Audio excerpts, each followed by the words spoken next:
Okay, I think we'll get started. Welcome all, welcome back after a week's break. Welcome also to Shepparton and Mildura. We've got 4 weeks to go, so I hope that we put a full effort in and we enjoy it immensely. I want to talk about the removal of children today, and it's become a very important issue, and I will also talk about that, why issues come and go and why this particular one has become so important in the last decade, 15 years in Australia. Because when you think about it, it's been a long history of separation. And we've looked at early Sydney, and we looked closely at the Native Institution, which was created in 1815 by Governor Macquarie. We looked at the motivations of that creation. It was part of the so-called civilising mission, whereby Aboriginal children would be raised up into Christianity and to be trained farmers or rural workers. They would intermarry and create an Aboriginal underclass within the colonial world. And it's interesting that the history of this long separation is often complex and diverse, because these first children were not taken or stolen. There was persuasion perhaps about them going in, but I think Aboriginal parents made a decision whether they used it as a creche, whether they saw it as a regular source of food. We don't quite know their motivations, but it was a voluntary entry. But of course, once in, Macquarie had set down the rules that you stay until you're 14 or 16, depending on your male or female. So the British didn't believe in coercion. It was against their views of how citizens should be treated, and theoretically Aboriginal people were to be British citizens. So you don't find a lot of coercion in the early British control of Aboriginal administration. They didn't create reserves that were forced.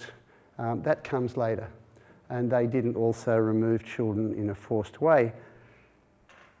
On the pastoral frontier, there was a lot of also moving around of children. We saw it in Reverend Hant's journal, where he talks quite casually about children being handed on from one settler to another, because a settler's going overseas, so they pass on an Aboriginal boy to someone who's going to be good as a rouseabout or a little gopher around the station.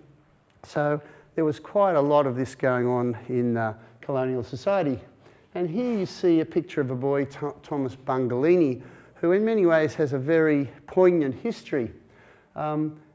In the Gippsland area, there was in the 1840s a mythology that a white woman was being held captive by Aboriginal groups.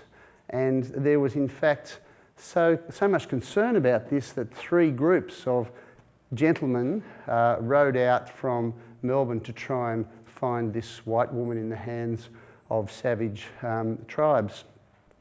Now, what they did in one of those excursions, they brought in an Aboriginal family, a man who was supposed to know something about it all. They were brought into Narre Warren, to the police depot there. The father died not too long after, and the wife, Polly, and the 2 boys were sent to first the Merri Creek School, where Polly eventually left the boys, and she went off and found another Aboriginal partner. And so the boys were there. When the Merri Creek School broke up in 1851, they were supposed to go to Tasmania with the school master, who was relocating there. That didn't happen, and they were left there, and one of the Aboriginal protectors, William Thomas, collected the boys and took them to a school teacher named Hinkins, who taught in Essendon, and he adopted the 2 boys, looked after them for a payment by the government. Both boys are then Christianised, they're baptised, and they're brought up in Hinkins' family as part of the Hinkins School. Eventually, one of the brothers, John, dies in about 1856, and Thomas is left. Now, Thomas becomes very morose, very wild, because he's lost, remember, his own family. He's lost the Edgars at the Merri Creek School, and now he's lost his only relative in the world that he knows, his brother. So he gets a bit wild, and eventually he's put into the Victorian naval training ship, where wayward boys were put to shape them up. And he responds to the training there, and eventually leaves and goes into the public service. Now it's interesting that Thomas, I think, suffers identity confusion through this long journey, and 3 times he denies his Aboriginality. I think the first time is when he's on the training ship. He tells all the other young boys, my parents are coming to see me and they're white. And of course they find this incredulous and laugh at him. The second time is when he's at home with his father, he's cleaning his hands and he's saying, Father, are not they becoming whiter? Talking about his hands. And thirdly, when it's suggested when he's in his late teens, early 20s, that he might marry an Aboriginal girl on a station from southern New South Wales because she's a very educated young woman and she'd be very suitable for him, he says, what, me marry a black woman? So that there's quite, there's a terrible identity confusion within the minds of Thomas Bungalini. Eventually he asks to join the Independent Order of Oddfellows, which is a lodge, a men's lodge, much of the sort of lodges that middle-class men joined. And he makes a speech to that lodge, he gets great applause, and he says he hopes other Aboriginal men will be able to join the lodge in the future as well. So he's sort of forging a path for him in the white world. And then, of course, not too long after that, he falls ill and dies. So it's rather a sort of poignant story of this young boy trying to find a place in the world and being moved around. And this was often the story for people that were separated from their families. There was a lot of separation happening once the Victorian Reserves were set up in the 1860s. At Corranderk, a lot of the children that were deemed to be orphans were collected up and taken to Corranderk. And sometimes this was a consensual thing because John Green, the manager at Corranderk, who got on really well with Aboriginal people, often would say to them, why not send your children to Corranderk? They'll be schooled, they'll be well looked after, and you can come and join them. And so a lot of them, and Aboriginal evidence attests to this, a lot of them were actually consensually sent to Corranderk Aboriginal mission up near Healesville. But of course, as I've told you before, in the Victorian Acts of 1886, that's when families were split asunder, where those who are deemed half-caste are to be sent off the reserves and only the full descent people are to remain. So there is a separation of families there, and thereafter those acts deem that any young people seen to be white enough, and once they hit the age of 14, are to be taken away from the reserve and put out to training and into the world. And of course that is consolidated too in the New South Wales Act of 1909.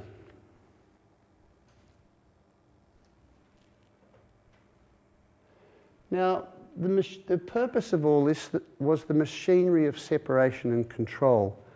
And what was going on here was, with the removal of young people, they were to be socially engineered through the mechanisms of the use of space and the use of time. So in the use of space, it was the dormitory that was the key thing. And we saw the dormitory in operation as early as 1815. And all missions and reserves eventually had dormitories where the children were placed away from their families, where they could be more influenced. And you saw that in that second Women of the Sun film, where May is given a new name, and eventually she's taken away from her mother and into the house under the wing of the missionary, where she can be open to great influence. So the use of space, the use of dormitories, was just one of the mechanisms by which this change was to happen. Of course, time, the use of time, was another thing, and this was to re-educate Aboriginal people in the ways of the European time discipline. And so these dormitories always had a very regularised day. There were bells that indicated when you rose, when you had breakfast, when you did prayers, when you had schooling, when you did farm work, etc. So it was a very regularised day, which of course was totally different from the rhythms of traditional life, where the hunter and gatherer just did things according to whether they felt hungry or whether they had to travel somewhere for a ceremony. They just went at their own pace. And of course all this was shaped by work discipline, So time, work, discipline was trying to be instilled in Aboriginal children through these mechanisms, as it was into the English working classes of this day. There was an attempt to introduce clocks into factories, Bundy systems to clock on at particular times and clock off, and the whole day was regularised, so much for meal time or whatever. This was something new in the late 18th century for the working class as well. So they were going through the same regime. Now this sort of social engineering really goes way, way back. And here is a picture of Hales Abbey in the Cotswolds in England. And I was very privileged to walk through those ruins last year. And in that abbey, this was where the use of space and time was first developed by the monastic system, where young men would be taken away from their families by the church or by the monastic order, put in there. They were under a very strict regime of the way they used their time, the space they had, the work they had to do. And this was highly developed. So when the state takes over this regime in the Tudor times of the workhouse, they use all this knowledge developed through the monastic system about how to control people in workhouses and put them to work. And of course this gets taken up by the prison system once it becomes much more regularised. And Michel Foucault, of course, has done a lot of writing about the use of punishment through discipline. He's talked about how the new prison system emerged from a chaotic 18th century prison where there was no classification, there was no separation. You could have your family in there, you could buy in services to the prison as long as you had money. It was changed in the late 18th century to a much more regularised system, and they were in a sense using Jeremy Bentham's ideas about shaping people through the spaces around them. And Bentham developed the idea of the panopticon, which was his word for the all-seeing eye system. And his panopticon prison design looked like the spoke of a wheel. And in the centre of the wheel, in the hub, stood the warder who had a view of everyone, and yet there were screens and other devices with the prisoners separated in different parts of the spoke. They couldn't see the warder. So they were under surveillance all the time. They couldn't see whether they were being watched or not, but they were. So it was the use of the mechanism of architecture to control people.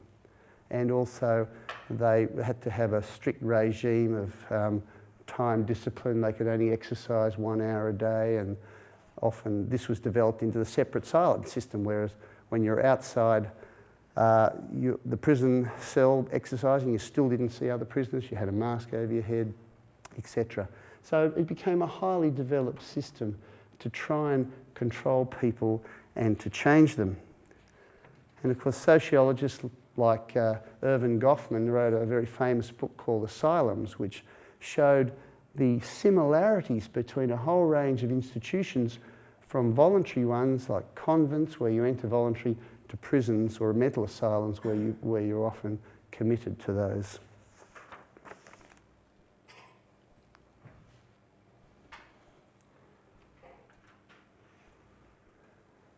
Well, let's talk about the intent of separation. What was it to do?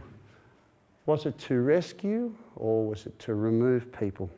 Or was it sometimes to do both at the one time? Well, rescued from what?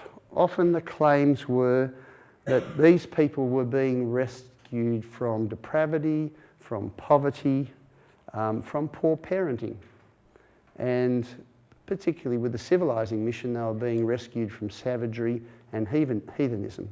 So there were many, many arguments put by authorities as to why people were removed, and they can be all categorised under the view of rescued. And of course, they were also people being removed. And what were they removed from? Well, basically they were being removed from Aboriginality, being removed from an Aboriginal family, an Aboriginal social life and social situation. And these were often characterised as as unhealthy, dirty camp conditions, because many Aboriginal people, if they were not on a reserve or a mission station, were living the life of what was called fringe dwellers. I like to use the term campers because that's less derogatory and less pejorative. But these people that were just camping around the country, trying to keep in the traditional way of life, living off the land, doing a bit of pastoral work, etc., etc. These campers were categorised as living a terrible life of disease and depravity and poverty, and so they were to be rescued from that. But really, the removal was to take them out of Aboriginality. And just to show you how that in fact is the case, a bloke called Van Creeken did a study of New South Wales child removals in the late 19th century. Now, he actually did a study of all removals, so both white and Aboriginal children, and he found that there were many working class children being removed from their families in the late 19th century. So it's not just an Aboriginal issue that we're talking about today. But the thing was, when these working class children were removed, they were for sometimes the reasons of being rescued from neglect or from poor parenting or from being involved in crimes. And sometimes they were voluntarily handed over by their parents because they were said to be uncontrollable. And the records say, you know, letters from parents saying, I can't deal with John, he's just out of control and I need your help, please take him into care. So when he came to look at Aboriginal children removed, there were many of the same reasons being put by parents. But the difference was that there was never any attempt to put them back in the family. Whereas with white children, there was an attempt to, when the family got itself together, they would be put back, or the state would try and work with that family to get them up to scratch and to put the children back. For Aboriginal children, there was never any attempt to do that. And so children are often told that your parents don't want you, your parents are dead, we don't know where your parents are, and so this was the reasons, of course, given to the child. But the whole aim was to end Aboriginal family life, to reduce the number of people who identified as Aboriginal. And this certainly became the policy in New South Wales under the regime after 1909. So I guess you'd have to say that it was a racialised policy, definitely by the late 19th century. And what they were trying to do, I guess, is to, as Anna Haybick has said in her very large book called Broken Circles, which is a history of removal across Australia, that the control of children meant that you control the future. So that was the intent of the policy.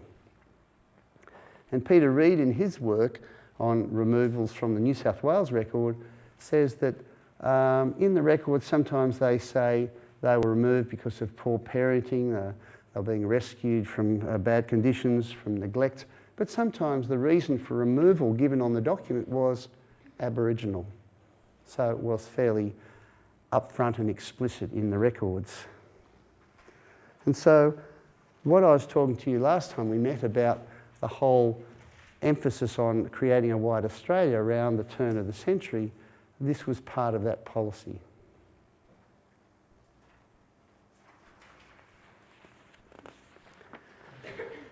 Now, there was different sorts of arguments put for removal.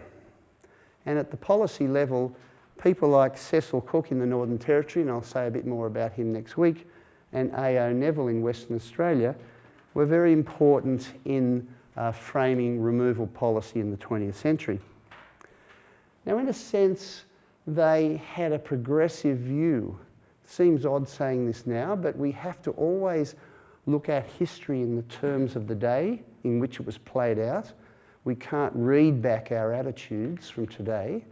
That's not being fair to the past. We're trying to recreate the past. And so in terms of the day, they were in a sense oddly progressive, Neville and Cook. And they were progressive because they had a progressive view of hybridity. Now, I've talked to you earlier where in the 19th century, hybrids were supposed to be degenerate. And there was a whole effort to keep the race pure, to stop miscegenation. And to the point in some administrations, there were efforts to stop marriages between people. And that happened in the northern parts of Australia, happened in the American South, it happened in South Africa. And this was based on the view that the race had to be kept pure because any miscegenation would lead to degeneracy. Remember in the last lecture I talked about that chap who wrote about the Broome area and the northwest of Australia as being mongrelly. You know, it was a mongrel place with mixes of people that were going to lead to degeneration. Well, Cook and Neville have a different view. They say, in fact, that hybridity can lead to racial advance.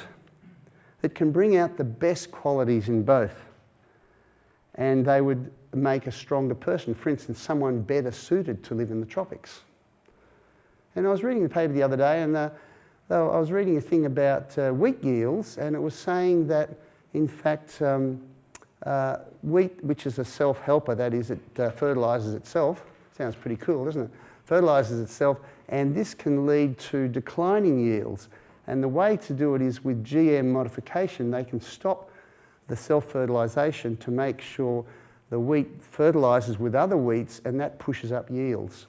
So that's a case in point in the natural world where hybridity, in fact, is better. And that's what Cook and Neville were saying. Hybridity should not be feared. It can work out.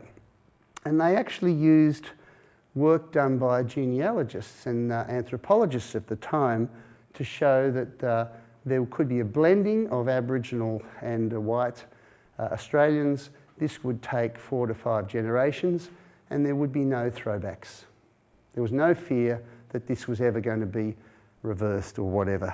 So it would lead to a successful racial blending to a white Australia. And I think both Neville and Cook argued that Aboriginal people were unique in this way. They didn't advocate racial mixing with Asians or other peoples, but they did with Aboriginal people. And I think that's because their view, based on scientific thinking in the early part of the 20th century, were that Aboriginal people were connected to Caucasians way back, and so that they were a Caucasian people. People like Alfred Wallace had proposed this. Ramsay Smith, an anthropologist and a scientist in South Australia, and the German thinker on this, German Klatsch, who wrote a book, Evolution and Progress of Mankind, in the 1920s, argued that Aboriginal people were Caucasian. Klatsch's best pupil was a bloke called Herbert Bastow, an Australian, who did a lot of work and wrote a book. And he said, we, meaning white Australians, and the Australian Aborigines are extremes in the evolution of one and the same type. He used the metaphor, he said, Aborigines were the bud and Europeans were the bloom, but they were connected. He said, unions not half-caste, but unions of the two are not half-caste, but represent the union of long separated and differentiated, but still of the same strain or caste. And Bastow argued that, in fact, a lot of Aboriginal people of Central Australia had a blonde streak in their hair. You know, there was a genetic blonde streak.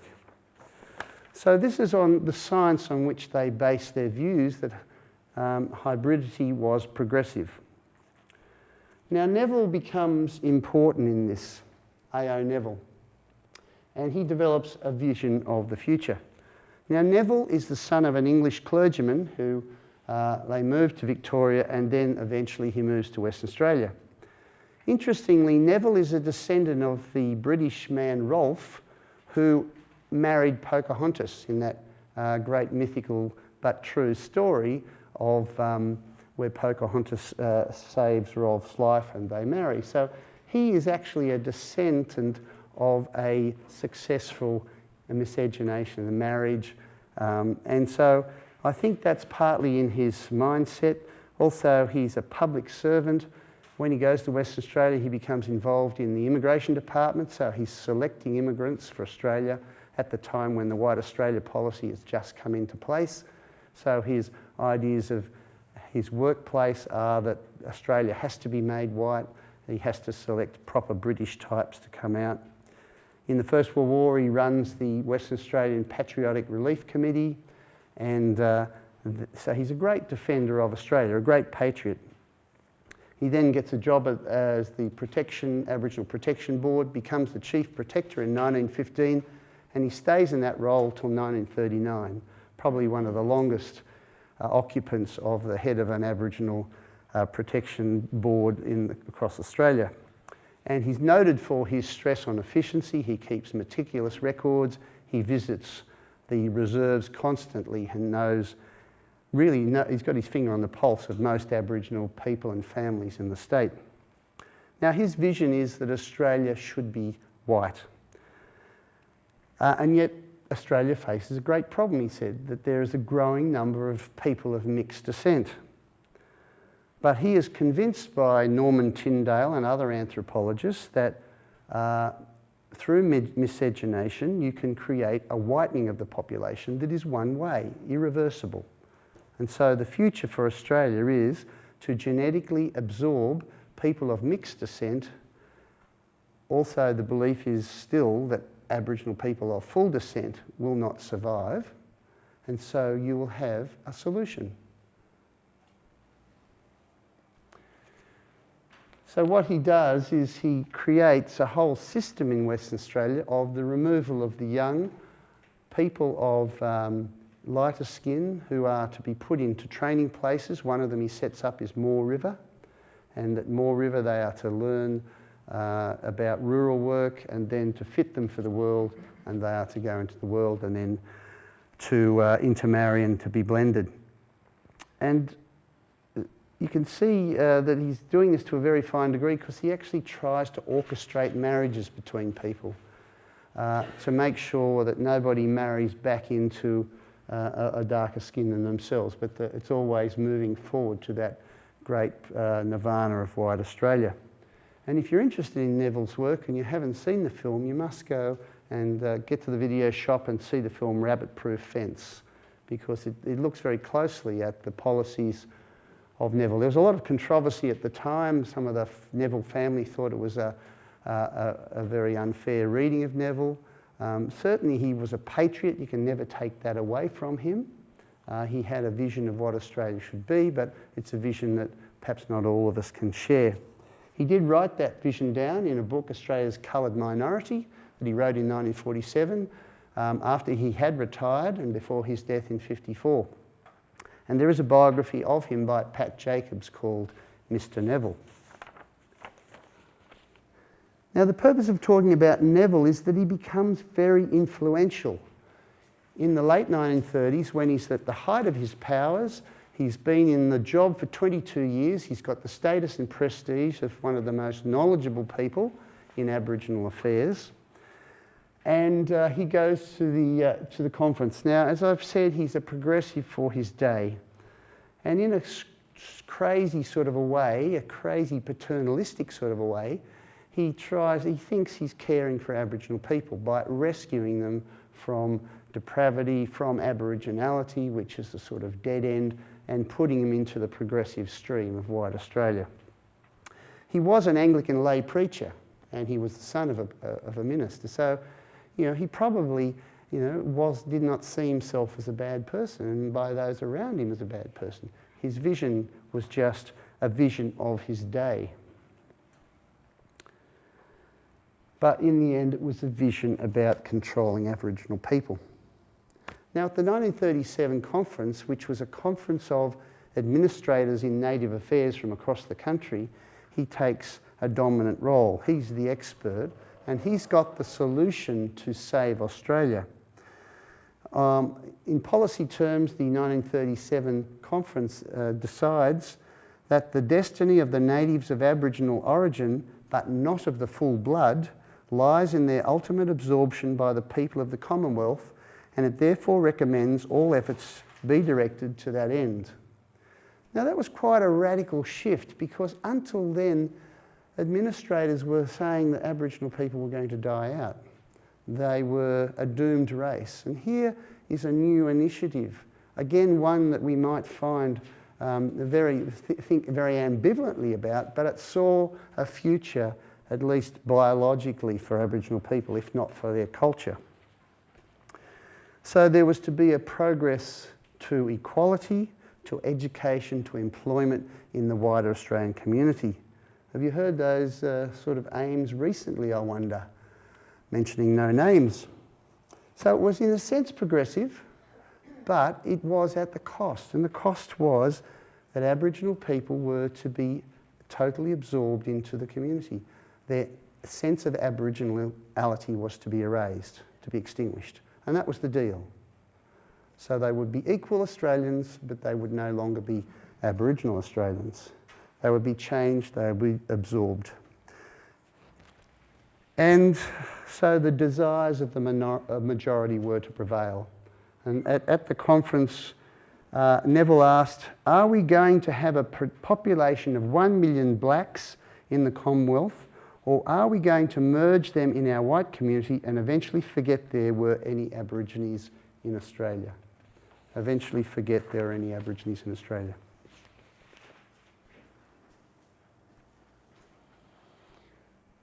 So this raises for many people what was going on in this policy. Is it a question of genocide? Now, you probably know that Raphael Lemkin coined the term genocide in a book he wrote in 1944 called Axis Rule in Occupied Europe. He was a Polish emigre who lived away from Poland, who escaped the Holocaust, but had written a lot in the 1930s about what was going on. So he actually coined a word that came from the Greek term for tribe or nation, genos, and the Latin word side for killing. So the killing of a national culture, as he put it. And he said that it had occurred throughout history. But obviously what had happened in the Second World War was beyond the pale, and he was determined to do something about it. So he created this term, he lobbied, etc. And the word genocide was taken up in the Nuremberg trials and then taken up by the United Nations after the war. Now, eventually a convention emerged from that about genocide. Now, Article 2 was probably the most contentious part of that, in that it talked about the notion of intent. And the people who drafted that clause argued a lot about this word, but they said that they wanted to keep the word intent, that is deliberateness, because otherwise it would all get too wide and too blurry, and virtually anything could be called genocide. So they wanted to keep it specific. And they also, to get it through the United Nations, for everyone to agree, they had to have something fairly concrete and specific. So they also distinguished genocide from war, for instance, because no one wanted to give up the right to go to war, because we all need that. But they distinguished wars as different from genocide. That they said wars were about winning and beating someone, not destroying them completely and putting them out of total into oblivion. They also talked about how many must be killed, that it had to be quite significant to be a genocide. And then they argued about cultural genocide. And this was a really tough one because many countries were practicing cultural genocide. In Central Europe, in Eastern Europe, certain groups were trying to take over other groups to suppress certain languages, to make people learn other languages in school and other cultures. So it was totally a political hot potato. But really cultural genocide was what Lemkin was wanting to describe, that is the erasing of a national culture. But because it was too contentious, it was rejected, but one clause was continued, and that was about the coercive transfer of children. So this is what came up finally in Article 2 of the Genocide Convention. The genocide is any of the following acts committed with intent to destroy, in whole or in part, a national, ethnical, racial or religious group, killing or inflicting bodily mentally harm, deliberately inflicting conditions of life to bring physical destruction, imposing measures to prevent births and transferring children from one group to another. Now, historians have been very loath to use the word genocide. It was seen to be too strong a word and whatever. Colin Tatz did a survey and said that none used the word before 1990. Well, Lyndall Ryan and I had both used the word in 1981. She used the word cultural genocide. I used the word benign genocide to talk about assimilation. And both of us were not talking about the frontier or anything that happened in terms of frontier killings, which was what the history wars were about, but we were both talking about issues like the removal of children or the suppression of language, etc., etc. But since the 1990s, the word genocide has been much more readily used by historians and other popularisers, particularly in the press. And of course that came to annoy someone called Keith Windschuttle, who got very annoyed about it and engaged in a war on other historians because of their use of that term and other things they wrote about the frontier.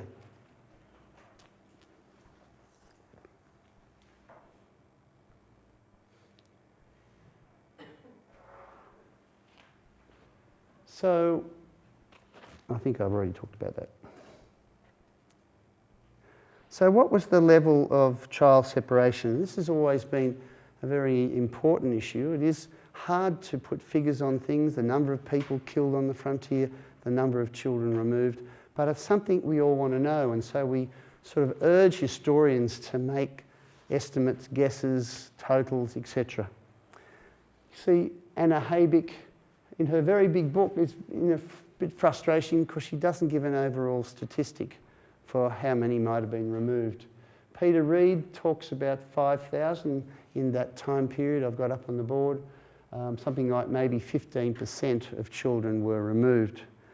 The work that I've done suggests maybe 10% for Victoria in the first 2/3 of the 20th century, but it's uneven. You know, sometimes it's very low level, in other administrations it's quite high.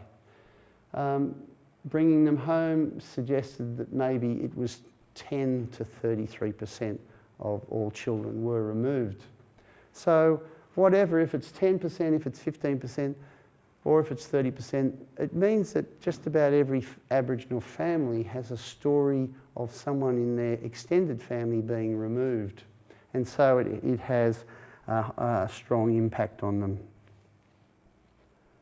Reid at one stage claims that maybe 50,000 children with Aboriginal heritage have been removed.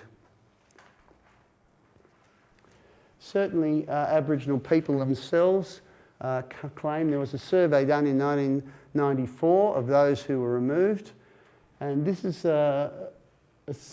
this shows the Indigenous population of Australia, so where the weighting of population is, and this is showing the number of people that claimed that they were removed. These are people 25 years and over in 1994 who said they'd been removed, and these go from 1 to 4%, 5 to 9, 10 to 14, and the strongest area of green goes 15 to 25%.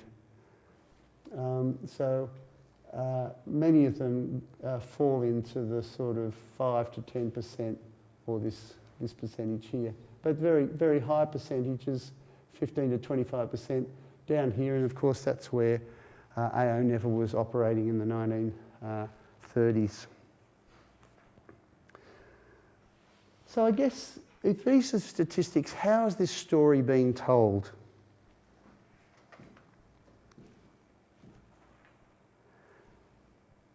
Now I think at first we see that it's a muted story.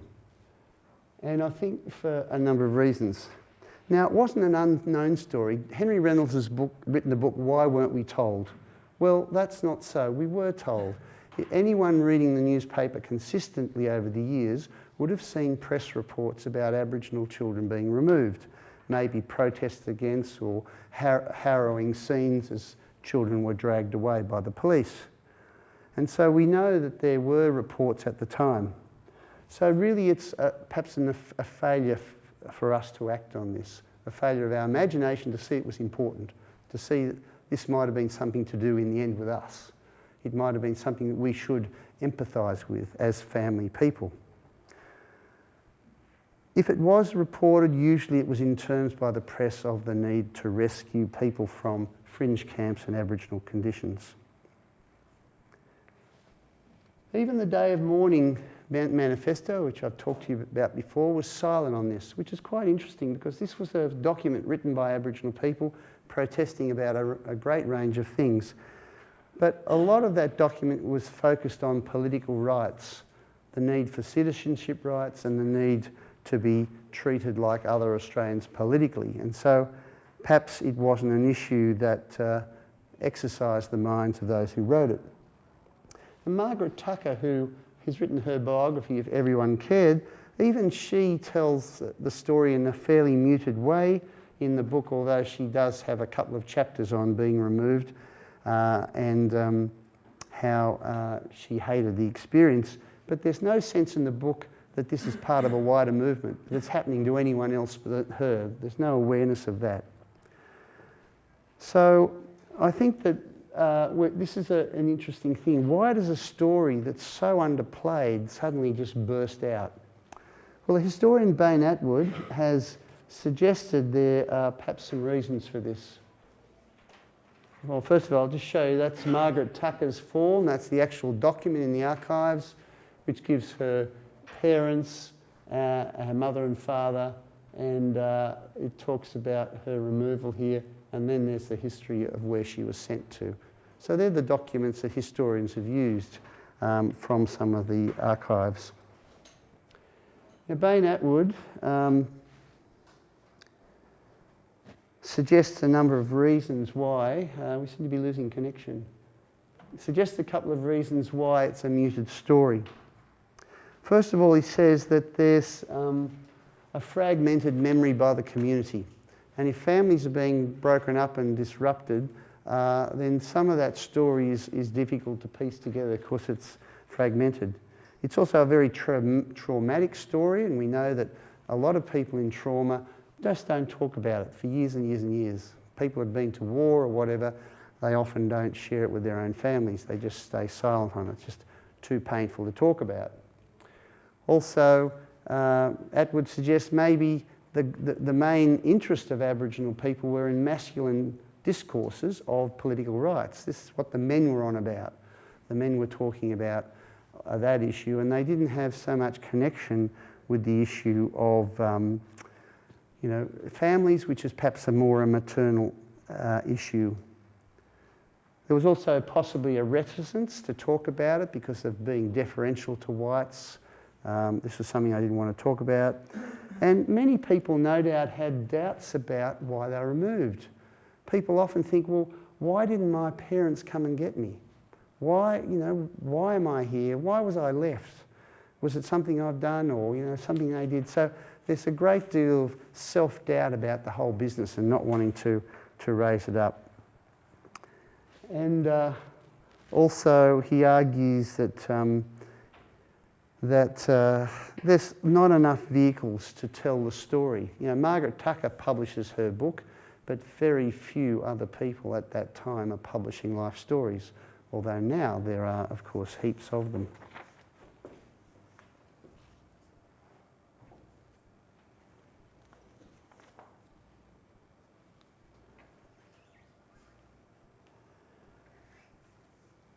Now, one of the reasons is too, I think, that Aboriginal history is in its infant phase, and it's not till the 1980s that Aboriginal history begins to be rewritten in any major way, and the first focus is usually on the frontier and telling that frontier story. Because of the dominance of the frontier in Australian identity and mythology, then that is the first thing that's written about. So a lot of the historians in their first works in Aboriginal history talk about frontier history, and so therefore they don't focus on issues of removal.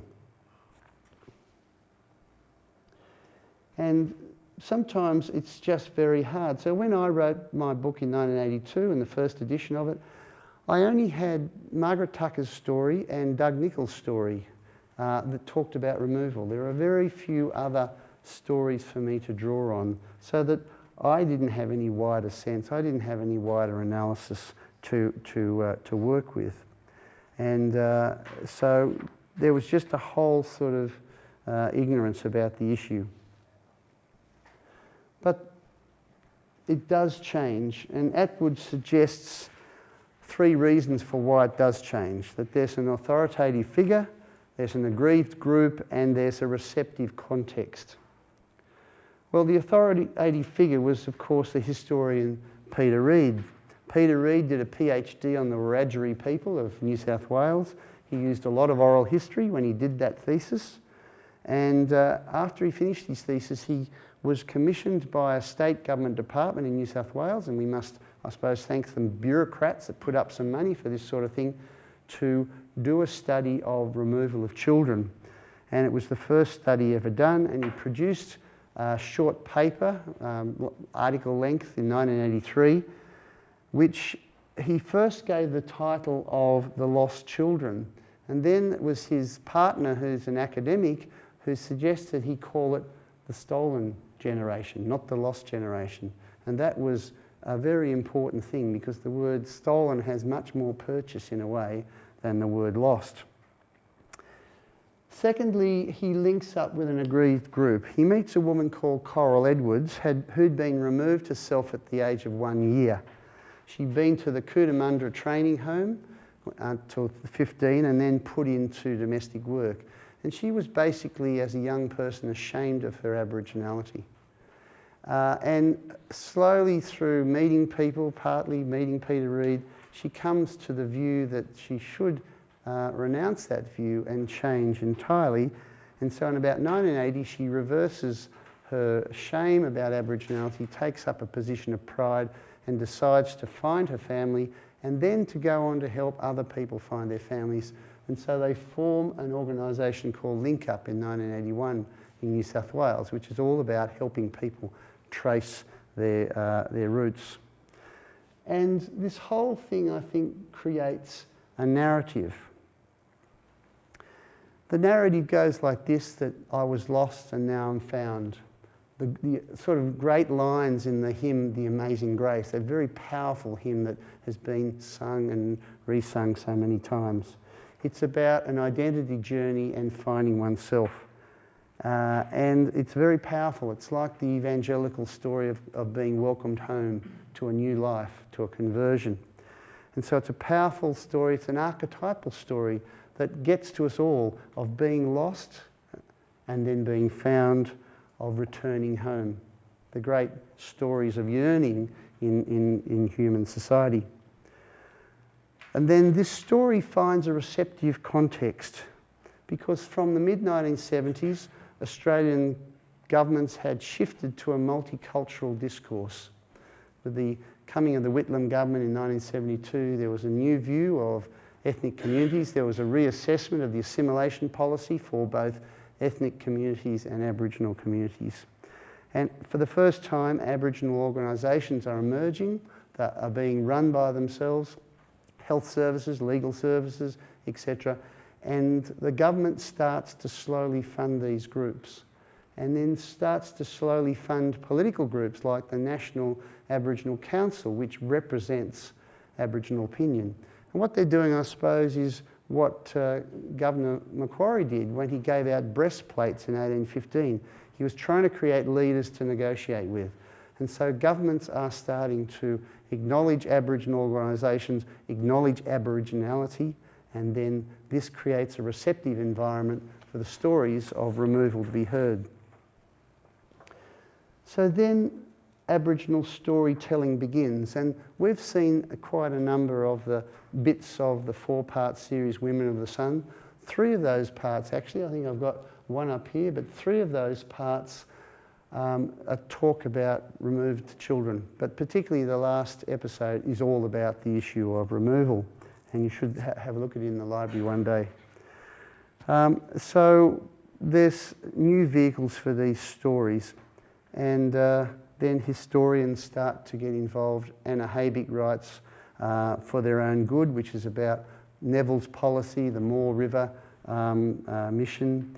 Tony Austin writes about the Northern Territory and its removal policies. And then Anna Haybick comes back and writes Broken Circles, which is interesting. It's a book funded by a private individual who had an adopted Aboriginal son who was lost through, I think, drug abuse, suicided, and he thought deeply about the issue of fostering children and the whole issue of the separation of that young person and their identity confusion which led to their death. So he actually funded this book to be written by Anna Haybick because he had, I think, the resources to do so. So you've got a new narrative emerging, and one that's a much stronger narrative, that it's got accrued strength through being connected to the word now stolen, through people's stories emerging, a whole range of Aboriginal people saying, yes, this happened to me, this happened to me. So that there's a gaining of power of this whole story of removing of children. And it sort of fits in with what's happening in other contexts. Not only the social political context I've talked about, but historians are starting to write new social history, which means the history of those below, no longer the history of the great and the powerful, but the working class, women's groups, etc., and also of Aboriginal people. And the feminist history emergence puts emphasis on maternalism and family issues. This also privileges the removal story. And just in the popular culture, family history just booms in the last 30 years. Often, some people say, led off by the American program, if you're old enough to remember, Roots, which was an American series about someone finding their families back in Africa from 19th century or 20th century America. So it's a very powerful story, and all these things bring together a new version of the story of removal.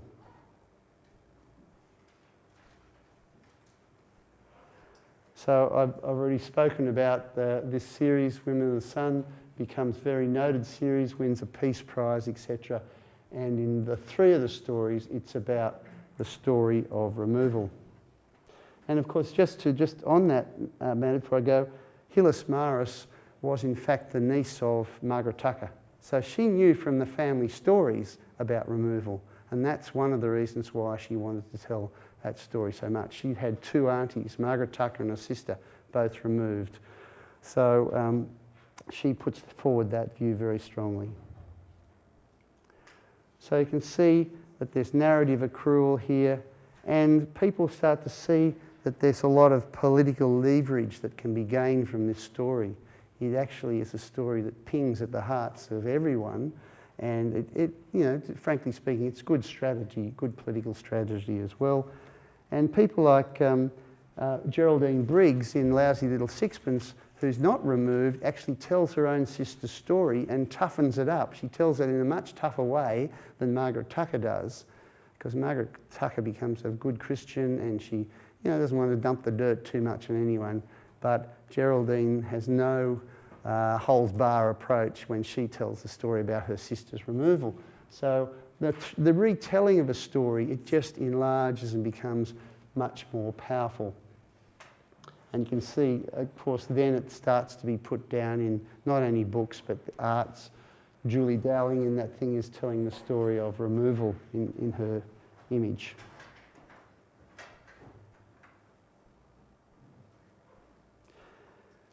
Now, all this starts to bring action, and it's not always just from Aboriginal action. Reg Worthy, who was the director of the Aboriginal Welfare Board in 1968 in Victoria, suddenly came out and said that the state was no longer going to remove children in Victoria. That it had to stop. He said there were about 300 children in Victoria that were in foster families.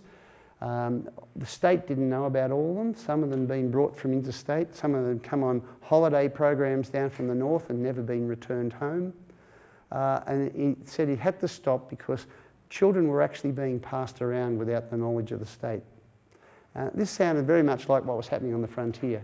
And he told stories of people thinking Aboriginal children were cute at a certain age, then they got less cute, and then they sort of passed them on to people, or they were leaving the state. And exactly the stories that you can see in the frontier. So he says that this has to stop. And then, of course, the Victorian Aboriginal Legal Service is formed, and it starts to give advice to government. And out of that is formed VACA, Victorian Aboriginal Childcare Agency. And VACA starts to lobby for policy issues, claiming that 90% of the fostering of Aboriginal children fails. It doesn't work out, there's unhappiness, there's tragedy and despair. Children are returned by those foster families, put into institutions. So in the late 70s, VACA develops an Aboriginal child placement principle, which is that if children have to be placed with someone, they should be put with the extended family first, or with families that acknowledge customary law, and then other families close by that are Aboriginal. So that it emphasises placement into the Aboriginal community. Always had been placement away from the Aboriginal community. And this is actually enshrined in the Victorian Adoption Act of 1984, so that they do have a policy purchase. And then SNAKE, which is a national body, is formed in 1981, and it follows the same policy aims. With varying degrees of success, Linda Briskman has written a history of SNAKE called The Black Grapevine. Now, the whole issue, I think, of child removal gets ramped up in the late 80s. ATSIC starts to come into being, and it starts to collect data, but the real thing is what happens in the Royal Commission into Aboriginal Deaths in Custody. That's the RCIADRC. What was happening was a number of Aboriginal men mostly were suiciding in lockups or in jails, and eventually pressure emerges for a Royal Commission inquiry into this phenomena. This is appointed in 1987 and it sits for 4 years. It produces about 5 volumes of reports and about 84 individual papers because it investigates 99 individual deaths. And of those 99 deaths of suicide or death in custody, 43 of them were people who had been removed. So pretty much 50% of those either dying or suiciding in jail were people who had a removal in their background. And probably the most spectacular case was a man called Russell Moore. Russell Moore was removed at 3 weeks of age. I've actually read the documents on this. His mother agreed for his removal, and then she reneged on the deal, and then she was pressured by welfare board officials who said that your partner is underage, and if you don't give up this baby, we'll prosecute him and we'll go hard after him and your life will be a misery. And also I think there were, I think the grandmother or the mother was also pressuring for the child to be given up. Now what happened to Russell Moore was he was adopted by a Salvation Army family who after a while moved to America. He grew up in America as an Aboriginal group of one in a sort of very difficult situation of not knowing who really he was. He knew he was Aboriginal, but he didn't quite know what that meant. And he didn't really connect in with other groups, Latinos or African Americans. Eventually he gets into trouble. The family come back to Australia and he's stranded in jail on a few offences. He gets out and eventually is involved in a drug-related theft, which turns into the murder of a woman in her home, and he finds himself up on a murder charge. And that's when the Australian government and Aboriginal families start to hear of Russell Moore, and really then his mother, Mrs. Wyman, finds out that that's her son and that's where he is. She'd been looking for him, she says, for years. So it's a very spectacular case, and the Australian government does actually send some money and some people over there to argue the case in his murder trial to say that he was suffering the alienations of a removed person, and this has led to identity confusion and led to his criminal behaviour. It certainly got him off the death sentence, but he's still in prison in America at the moment, but hoping for a prisoner exchange program in the future. It's the case that becomes very spectacular because his mother is on TV crying. saying that she had been searching him for years. She finally found him. He's on a murder charge. She's very angry. She's very distressed. And it sort of has a human face to bring the whole story to the public. Then the Council for Aboriginal Reconciliation in 1991 is instructed after that to search for the coming together of a treaty. And Prime Minister Keating, also in his Redfern speech, the Year of Indigenous People, makes a very powerful speech about reconciliation and about recognition for the past wrongs done. In part of that he says, we took the traditional lands and smashed the traditional way of life. We brought the diseases, the alcohol, we committed the murders. We took the children from their mothers. We practiced discrimination and exclusion. It was our ignorance and our prejudice and our failure to imagine these things being done to us. So it's a very powerful response, and out of that and a couple of other things, like there's a conference of Indigenous people in 1994 at Darwin called Coming Home Conference, where 600 people turn up who've been removed. They talk with activists and lawyers about what they're going to do, and they decide to mount some High Court challenges to this whole issue. Out of that comes also the Human Rights and Equal Opportunity Commission decides in 1995, under instruction from the Keating government, that they will have an inquiry into the removal of children, and they will also consider the question of compensation. So that begins in August 1995.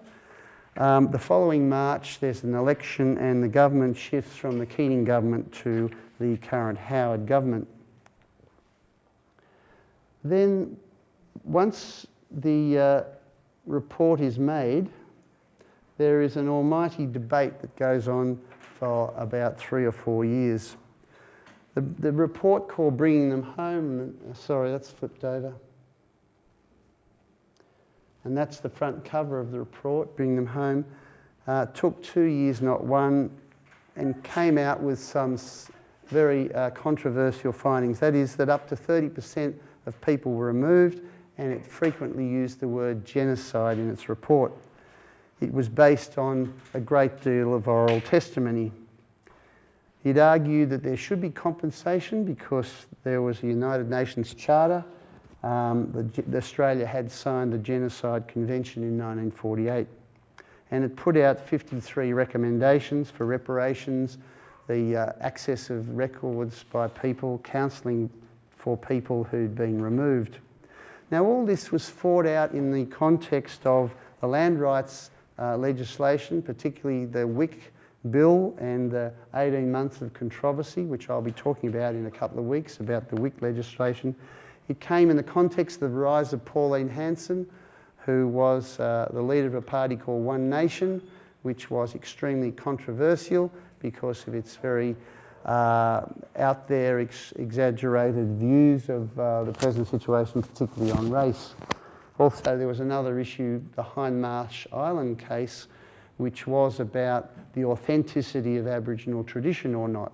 And there was even competing Aboriginal groups arguing about whether a place near the Hindmarsh bridge site, proposed bridge site, was a sacred site or not. So that the Bring Them Home report came in the midst of an extremely explosive set of issues that were hitting the front page day after day. Now, the government response when the Bring Them report came out was that it was a flawed report, that removal had always been a well-intentioned policy, and they rejected any notion of compensation, and they rejected any idea of an apology. They did give $63 million for the counselling and the access to archival records so people could trace their families, but they were not about to make any payments for compensation or apologies. There were several High Court cases fought at that time. The Kruger case, 1997, it found that the removals were not unconstitutional, that they were not against the Northern Territory Aboriginal ordinances, so that they were illegal removals. And the other cases that were fought were a case that were paired, the Gunner and Cabillo case. Peter Gunner and Lorna Cabillo took a case to the High Court. They asked for compensation for removal and mental cruelty. And there were 700 other claims waiting, just seeing what was going to happen in this Gunner Cabillo case. Well, both cases were lost in the High Court. Cabillo, because the judge said that it was too long ago and there were no adequate records to decide whether or not they were removed legally or not. So the court could not judge on this. On the other case, Peter Gunner, what the court found by dredging through the records, or the government found, who was contesting the case against them, was they found a piece of paper with a mother's thumbprint on it. And that piece of paper was to give approval for the child to be removed. So they said that there was consent and the court could not find otherwise, because there was a document that showed the consent of a thumbprint. Now, of course, what that thumbprint meant, how that thumbprint was ever gained, what the person had in their mind of an understanding of what was going on, we will never know. But the court could do no other. In 2000, the Senate had a committee to see how the report was being implemented.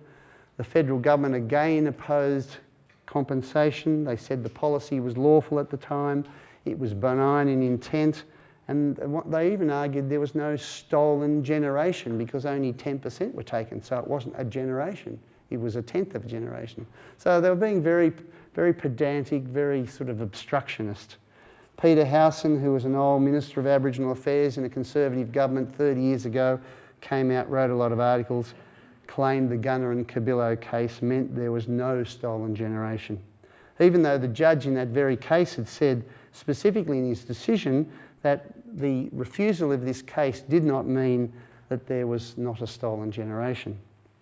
So there was a huge national debate which flowed over into La Trobe University, in the sense that Rob Mann, who was in the politics department, who's a very important public intellectual professor, he was the editor of the Quadrant magazine, which is a fairly conservative magazine, but he got very interested in Aboriginal issues, and he introduced the issue of stolen children into that magazine, published some articles, and the editorial committee did not like it, and they eventually sacked Rob Mann from the job.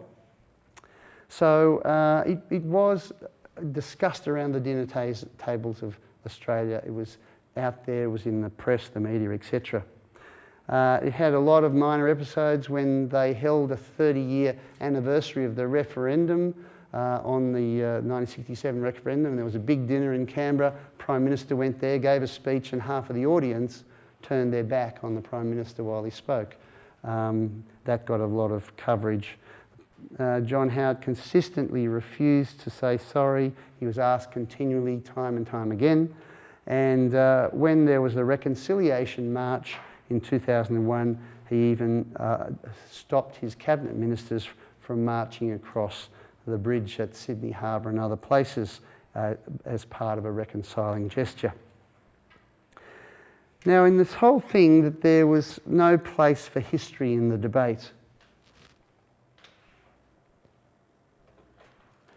Thinking gets polarised, and some very nasty stuff happens. Loicha O'Donoghue, who at one stage was being talked about as the possible first female Governor-General of Australia, a very respected Aboriginal leader, had been head of ATSIC in the 90s. She once spoke to Andrew Bolt, who you may have heard of as a fairly conservative journalist in the Herald Sun, and she gave the events of her own separation from family. She said that it was her father, who was white, who'd placed her in Colebrook, which was a home for Aboriginal children, because he felt that that was the best thing. It seemed that her Aboriginal mother was never asked. The father made the decision. So she wondered whether she was removed. So she was seeing complexity in the situation. Well, Andrew Bolt publishes the story which gives the twist, stolen generation untrue, and then tells the story. I actually have never met Loicha O'Donoghue, just briefly at a funeral, but I got an email through the chain, a very distressed email from Loicha O'Donoghue, talking to the community saying, I didn't say this spin was put on it by this journalist. So she was extremely distressed about this, but John Howard did in the media say that it was a highly significant story. That is, it reinforced the fact there was no stolen generation in his mind. It's interesting in this whole debate that history's been marginalised. Unlike the frontier debate about what went on in the history wars, the frontiers was debated and historians met and historians were in the paper, etc. The historians were not asked in this whole debate very much at all. And they could have made contributions because they could have shown that in fact policy was not always practice. Despite Neville's desires, he never removed every Aboriginal child because they just didn't have the mechanism. They didn't have the means, they didn't have the money to do so. And so policy and practice were different in the past, and we need to recognise that. And so in Bring Them Home report, memory was given precedence. Not texts and documents, not archives, but memory was given precedence. And historians, while ever they value memory and they do oral history, they always are a bit sceptical about the veracity of all memories, and they want to work and compare memories with other documents and see it as just another way of into the past, not the way. So I think that out of this we need to see there's a need for much more research to find out what really the archives will tell us. That we are seekers of the truth, and we want to see the past in a complex way. And so we just can't accept, an oral memory, be it of an administrator who said it never happened, or an Aboriginal person that said it happened in this particular way. So in the whole long history of the removal of children, we've seen shifting discourses. First it was the discourse of rescue, and then that flipped over to the discourse of being stolen. Then there was a huge dispute. Was it rescued or stolen? And I guess we'll have to see what comes out of the mix in the future as to what historians might write and say about the real intent of the policy and what imbalance it was all about.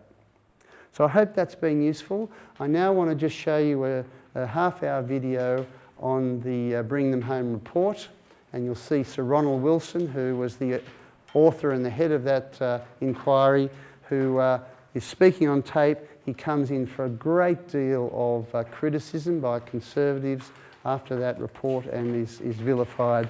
It's very interesting to see him speak.